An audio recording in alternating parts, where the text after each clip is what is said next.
Welcome to steno ज्ञान point. दोस्तों, आपके यूट्यूब चैनल स्टेनो ज्ञान पॉइंट में आपका बहुत बहुत स्वागत है। दोस्तों, इस वीडियो के माध्यम से आपके लिए लेकर आए हैं 80 शब्द प्रति मिनट की एडिटोरियल डिक्टेशन। दोस्तों, डिक्टेशन की पीडीएफ अगर आप प्राप्त करना चाहते हैं तो वीडियो के डिस्क्रिप्शन में दिए गए लिंक को फॉलो करके आप वहां से प्राप्त कर सकते हैं। और दोस्तों, डिक्टेशन अच्छी लगे तो वीडियो को लाइक ज़रूर करें, और अगर आप हमारे चैनल पर फर्स्ट बार विजिट कर रहे हैं तो हमारे चैनल को सब्सक्राइब और शेयर करना ना भूलें, और साथ ही बेल आइकन को प्रेस कर लें ताकि आने वाले अति महत्वपूर्ण डिक्टेशन से संबंधित वीडियोज़ के नोटिफिकेशन आपको सबसे पहले प्राप्त हो सके। तो चलो दोस्तों, डिक्टेशन स्टार्ट करते हैं। अपनी डिक्टेशन स्टार्ट होगी जस्ट 5 सेकंड बाद। Yes start.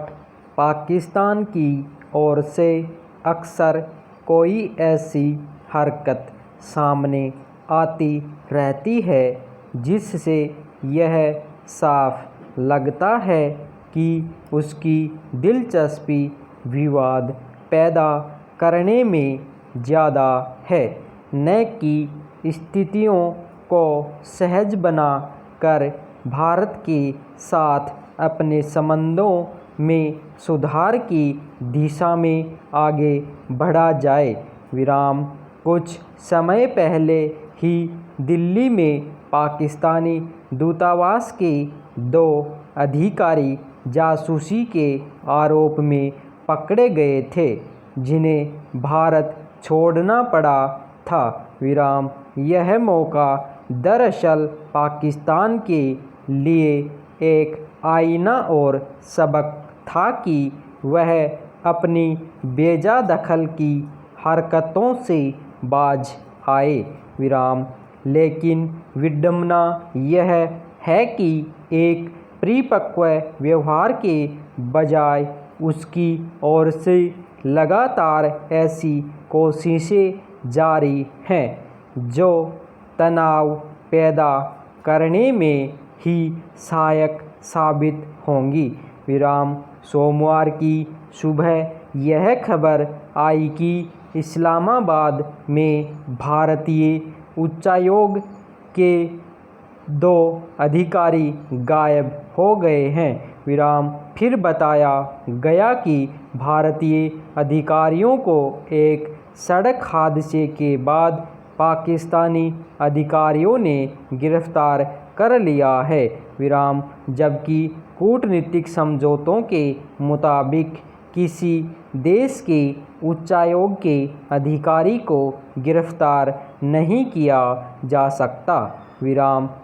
यह समझना मुश्किल है कि पाकिस्तान में अंतर्राष्ट्रीय कानूनों की कितनी कदर है और वहाँ के अधिकारी इनका कितना पालन करते हैं। विराम। पैरा। स्वाभाविक ही भारत ने पाकिस्तान की इस हरकत पर सख्त आपत्ति जताई और साफ लहजे में संदेश भेजा कि उसका यह व्यवहार अंतर्राष्ट्रीय कानूनों का उल्लंघन है और भारतीय अधिकारियों को तुरंत छोड़ा जाए। विराम। दबाव के बढ़ने और खुद को एक असुविधाजनक स्थिति में घिरा पाकर पाकिस्तान ने आखिर दोनों अधिकारियों को छोड़ दिया। विराम। सवाल है कि पाकिस्तान की ओर हर थोड़े समय के अंतराल पर ऐसी गतिविधि क्यों संचालित की जाती है जिससे आखिर उसे फजीहत झेलनी पड़ती है।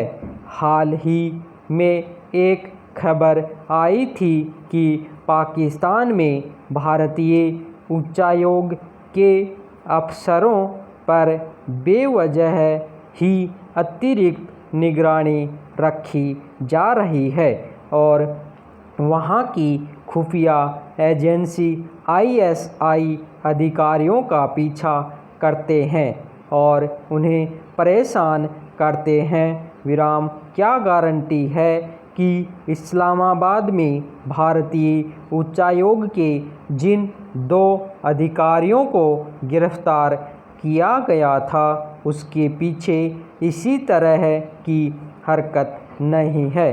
दरअसल जब से दिल्ली में पाकिस्तानी उच्चायोग के 2 अफसर जासूसी करते रंगे हाथों पकड़े गए और उनके बारे में जानकारी सार्वजनिक किए जाने के बाद उन्हें भारत छोड़ने पर मजबूर किया गया। तभी से पाकिस्तान एक विचित्र बौखलाहट से गुजर रहा है। विराम। लेकिन गलती पकड़े जाने के बाद अपनी आदत में सुधार के बजाय अगर वह बदले की भावना में काम करने लगा है तो इससे किसका नुकसान होगा। पैरा। फिलहाल उसके रुख से हालत यह पैदा हो गई है कि इस्लामाबाद में भारतीय उच्चायोग में काम कर रहे कर्मचारियों और अधिकारियों के लिए स्थितियां मुश्किल और ख़तरनाक होने की आशंका बढ़ गई है। विराम। भारतीय अफसरों को फंसाने की मंशा से जिस तरह छिप छिप कर पीछा करने की खबरें आ रही हैं उसमें उनके लिए सामान्य तरीके से काम करना दूभर होता जा रहा है। विराम।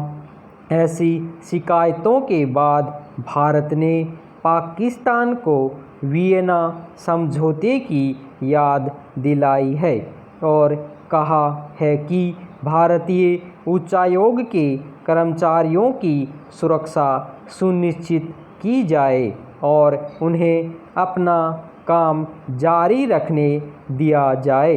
विराम। इससे पहले मार्च में भी पाकिस्तान में भारतीय उच्चायोग ने वहां की खुफिया एजेंसियों की ओर से अपने अधिकारियों और कर्मचारियों के लगातार उत्पीड़न के विरोध में इस्लामाबाद में विदेश मंत्रालय को एक सख्त विरोध पत्र भेजा था। विराम। गौरतलब है कि वियना समझौते के तहत दोनों देशों ने राजनयिकों को सुरक्षा मुहैया कराने के लिए हस्ताक्षर किए हैं। विराम।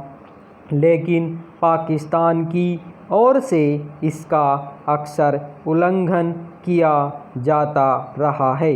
विराम। ऐसी स्थिति में अगर भारत चाहे भी तो हालात को सहज बनाने की दिशा में कैसे बढ़ा जा सकेगा। विराम। धन्यवाद।